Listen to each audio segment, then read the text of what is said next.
అలసిన వానికి ఊరడించు మాటలు.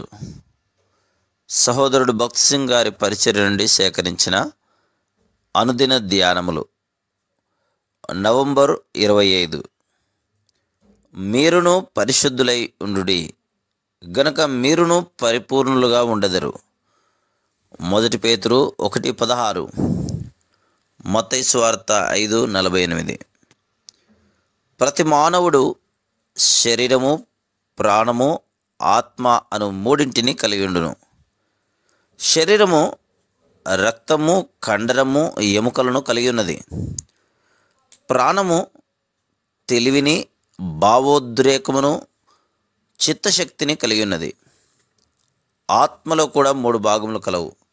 అవి మనస్సాక్షి లేదా అంతరంగిక స్వరము, లేదా మంచి చెడు లేక సరి అయినది తప్పైనది తెలియజేయు వివేచన గుణము కలిగి ఉన్నది. రెండవదిగా మనకు అదృశ్యమైన దారిని తెలుసుకొనవలనను కోరిక ఉన్నది. మన సృష్టికర్తను తెలుసుకొనవలనను ఆసక్తి మనకు కలదు. ఆయన ఎక్కడ ఉన్నాడు, ఆయనను ఎట్లు కనుగొనవలను అను కుతూహలము మనకు కలదు. అప్పుడు ఏదో చేయవలనను ఆలోచన అకస్మాత్తుగా కలుగుచున్నది. ఆదికాండము 1:26 దేవుడు మానవుణ్ణి తన స్వంత రూపములో చేశానని చదువుదుము.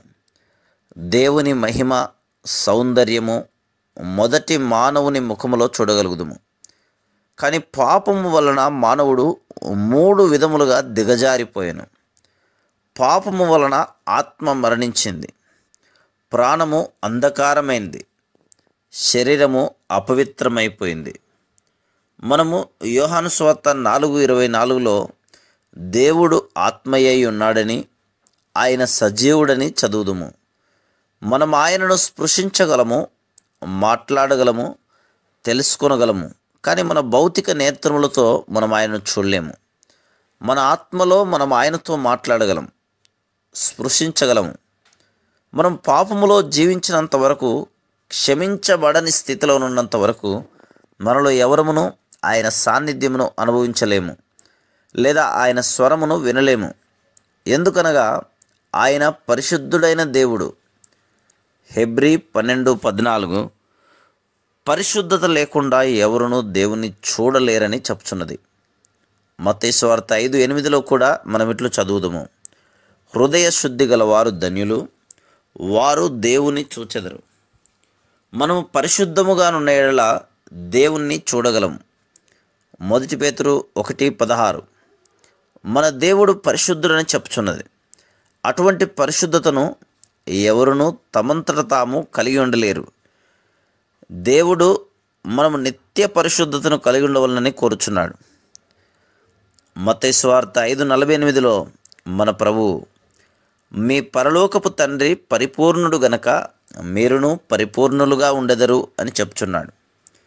మనలో ఎవరు కూడా మన స్వంత ప్రయత్నముల ద్వారా దేవుని పరిశుద్ధతను, పరిపూర్ణతను కలిగి ఉండలేరు. మనల్ని నీతిమంతులుగా చేయుటకే మన ప్రభువు తిరిగి లేచెను. పాత నిబంధన కాలములో దేవుడు తన ప్రజలకు వారు ఎట్లు పరిశుద్ధముగా ఉండవలను చూపించుటకు మందిరమును ఉపయోగించెను. ఉదాహరణకు, అతి పరిశుద్ధ స్థలము దైవిక వెలుగును కలిగినది. దేవుడు మనం అదే వెలుగుతో నింపబడి ఉండవాలని కోరుచున్నాడు. అట్టి దైవిక వెలుగులోనే మన నిజస్థితిని మనం చూడగలం. కొన్ని వ్యాధులు సాధారణ పరీక్షలో కనబడవు, గుర్తించబడవు. కొన్ని సంవత్సరముల క్రిందట ఎక్స్రేలను కనుగొనిరి. ఇవి శరీరము లోపలి అవయవములను, వాటి స్థితిని చాలా స్పష్టముగా బయలుపరచును. అదేవిధంగా దేవుని వెలుగు మనలోనికి వచ్చినప్పుడు ఆ వెలుగు దేవుడు మనల్ని ఎట్లు చూస్తున్నాడో మనము కూడా అదే విధంగా చూసుకున్నట్లు చేయును.